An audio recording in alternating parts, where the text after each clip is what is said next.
अगर कल को इंडिया और पाकिस्तान के बीच में फुल फ्लेज्ड वॉर स्टार्ट होती है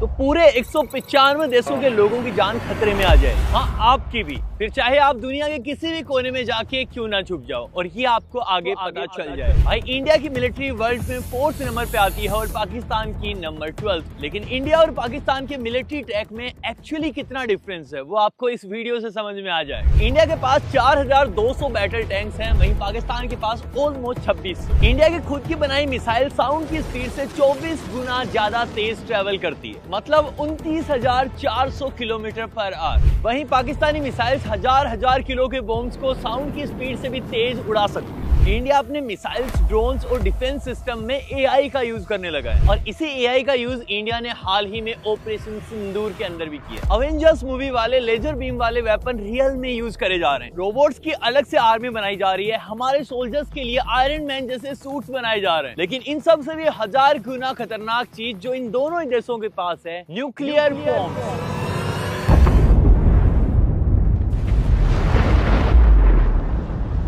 हम सबको पता है कि ऑपरेशन सिंदूर में हमारे जवानों ने जान की बाजी लगाई थी। उस सब के लिए दिल से रिस्पेक्ट। और आपको बता दूं, इंडिया ने 15 से ज्यादा मिसाइल्स गिराई थी पाकिस्तानी एयर बेसेस, जिनमें से एक थी स्कैल्प क्रूज मिसाइल। ये दुश्मन को अंधेरे में भी देख सकती है और 900 किलोमीटर पर आवर की स्पीड से जमीन के पास से उड़ती है। सच में इतना ज्यादा नीचे की रडार खुद कंफ्यूज हो जाता है कि कोई पंछी तो नहीं, और फिर आगे का काम संभालते हैं इसके अंदर लगे जीपीएस और आईएनएस सिस्टम। एक टारगेट को ढूंढता है और दूसरा दुश्मन के हर एक मूवमेंट पे नजर रखता है। और टारगेट के पास पहुंचते ही प्रिसीजन के लिए इंफ्रारेड सेंसर्स एक्टिवेट हो जाते हैं एंड बूम।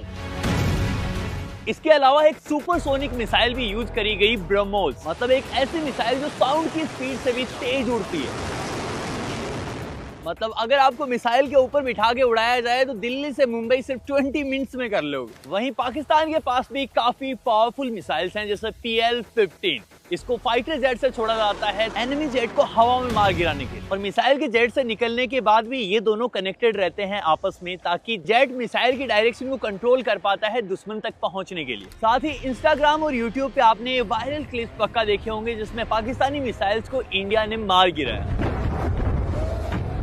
तो पहले आप इंडिया के 3 एयर डिफेंस सिस्टम देखो। S-400, अगर दुश्मन की मिसाइल 3000 किलोमीटर पर आवर की स्पीड से भी आ रही है तो भी ये इसे मार गिराएगा। ये एक ही बार में 80 मिसाइल्स को एक ही टाइम पे डिटेक्ट कर सकता है और 30 से 35 को एक ही झटके में मार गिरा सकता है। सेकंड है आकाश मिसाइल। इसका काम है लो एल्टीट्यूड पे आ रहे मिसाइल, ड्रोन या फिर हेलीकॉप्टर को मार गिराना 25 से 30 किलोमीटर की रेंज। ये भी 64 टारगेट्स को एक ही साथ में ब्लॉक कर लेता है। और उसके बाद L-70 गन। ये बिल्कुल वैसे ही काम करता है जैसे कॉल ऑफ ड्यूटी में जो टैरेट होता है, लेकिन 3 से 4 किलोमीटर की रेंज में। और वहीं पाकिस्तान के पास भी अपना एयर डिफेंस सिस्टम है, HQ-9B। ये भी 100 टारगेट्स को एक साथ में डिटेक्ट कर लेता है और 50 को हिट कर देता है। तब भी ये बेचारे बहुत पीछे हैं। S-400 के मुकाबले इसकी रेंज आधी से भी आधी है और इंडिया ने अपने ड्रोन से ही इसे डिस्ट्रॉय भी कर दिया था। एंड भाई, दसोल्ट राफेल, ये इंडिया का अब तक का सबसे खतरनाक फाइटर जेट है। इसके अंदर सबसे एडवांस टेक्नोलॉजी यूज हुई है। सिंपली बताऊं तो इसका रडार दुश्मन के फाइटर जेट्स को, ड्रोन को 100 किलोमीटर दूर से ही देख लेता है। अपने स्पेक्ट्रा सिस्टम से दुश्मन की आती हुई मिसाइल को रास्ते में ही कंफ्यूज कर देता है। और भाई, हेलमेट माउंटेन डिस्प्ले। अब इंडियन आर्मी भी आयरन मैन की तरह अपने ही हेलमेट के अंदर सब कुछ देख सकते हैं। वहीं पाकिस्तान का बेस्ट फाइटर जेट है Chengdu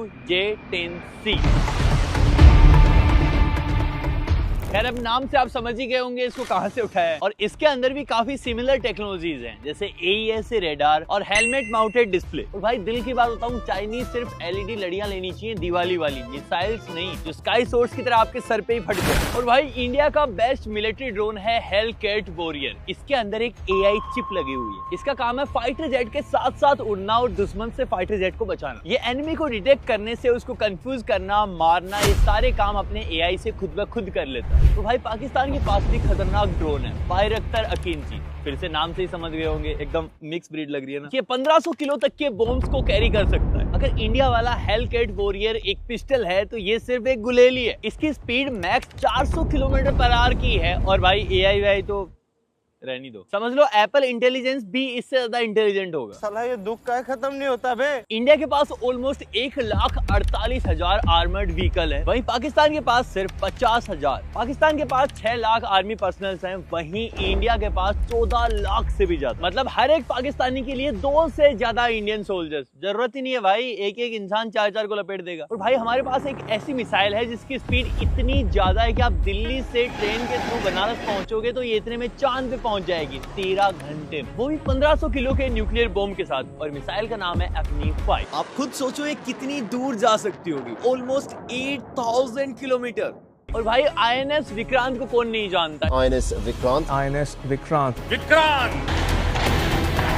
Each with a remarkable history and distinct capabilities. इसके ओल्डर वर्जन ने ही पाकिस्तान के आंसू निकाल दिए थे 1971 के युद्ध। ये इतना ज्यादा बड़ा है कि इसकी साइज में 2 क्रिकेट ग्राउंड आ जाएंगे। 262 मीटर्स। इसके अंदर 1700 पर्सनल्स आ सकते हैं। मतलब ये सच में इतना बड़ा है कि पूरा इस्लामाबाद बिठा के ले आएंगे अंदर। वहीं पाकिस्तान के पास तुगरिल क्लास है, और जैसे INS विक्रांत के अंदर 30 फाइटर जेट्स आ सकते हैं, इसके अंदर सिर्फ एक हेलीकॉप्टर ही आ सकता है। और ये अगर ऐसे ही तैरता रहा तो बहुत जल्दी इसका भी टाइटेनिक बना देंगे।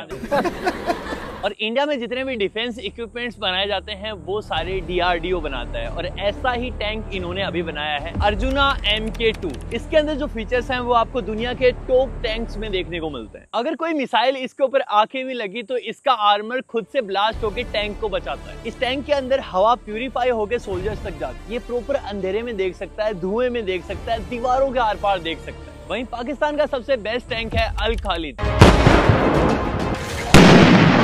ये भी अंधेरे में देख सकता है, मिसाइल फायर कर सकता है, और ये अर्जुना टैंक से थोड़ी बड़ी गोली फायर कर सकता है, लेकिन इसका आर्मर कमजोर है। और भाई DRDO ऐसे ऐसे ह्यूमनॉइड रोबोट्स पे काम कर रहा है जो एकदम इंसानी सोल्जर्स की तरह काम करते हैं, और वहां भी जा सकते हैं जहां पे एक नॉर्मल सोल्जर को खतरा होता है। इसके अंदर नेविगेशन मैप सब होगा। और भाई आयरन मैन की तरह जेट पैक सूट्स भी बनाए जा रहे हैं इंडियन आर्मी के लिए, जहां सोल्जर्स उनको पहन के हमला कर सकते हैं उड़ के। ये 10 से 15 मीटर की ऊंचाई पे उड़ा सकता है, वो भी 80 से लेके 100 किलोमीटर पर आवर की स्पीड से। और ऐसे ऐसे हाइड्रोलिक एक्सोस्केलेटन बनाए जा रहे हैं जिनको पहन के हमारे सोल्जर्स बैटलफील्ड पे 100 केजी उठा के भाग सकते हैं बिना थके। और जैसे मार्वल मूवीज में लेजर बीम वाले वेपन है, ठीक वैसे ही हमारे पास MK2 वेपन है, जिससे हम लेजर की हेल्प लेके कई किलोमीटर तक मिसाइल्स और ड्रोन्स गिरा सकते हैं। और जैसे मैंने आपको स्टार्टिंग में बताया था, इस एक वॉर से सारे ही देश खतरे में आ जाएंगे। जैसे आपको पता ही होगा हिरोशिमा और नागासाकी पर जब न्यूक्लियर अटैक हुआ था तो इंसानों के साथ साथ इमारतें तक पिघल गई थी। वैसे एक रिपोर्ट के अकॉर्डिंग अगर इंडिया और पाकिस्तान के बीच में न्यूक्लियर वॉर होती है और 100 न्यूक्लियर बॉम्ब भी अगर गिराए जाते हैं तो कई शहरों तक फायर स्टॉर्म आ जाएगा। इतनी ज्यादा गर्मी बढ़ जाएगी कि पूरी धरती का टेम्परेचर ऑलमोस्ट 5 डिग्री से इंक्रीज हो जाएगा, और इतना ज्यादा जहरीला काला धुआं निकलेगा जो धीरे धीरे करके पूरे अर्थ को कवर कर ले। और जैसे मैंने आपको स्टार्टिंग में बताया था, इस एक वॉर से सारे ही देश खतरे में आ जाएंगे। तो इन सब चीजों से ऑलरेडी क्लियर है कि इंडिया की आर्मी, इंडिया की टेक्नोलॉजी कितना आगे है पाकिस्तान से। तो जब भी वॉर होती है तो नतीजा क्या होने वाला है ये हम सबको ऑलरेडी बहुत अच्छे से पता है। फिर भी इंडिया ने हर बार पीस को, शांति को ही चूज करा है। तो भाई वीडियो खत्म करने से पहले एक बार फिर से थैंक यू हमारी इंडियन आर्मी को। हम सपोर्ट ही कर सकते हैं, वो चीज हमें दिल से करनी चाहिए। जय हिंद। मैं मिलता हूँ आपसे अगले वाले वीडियो में, तब तक के लिए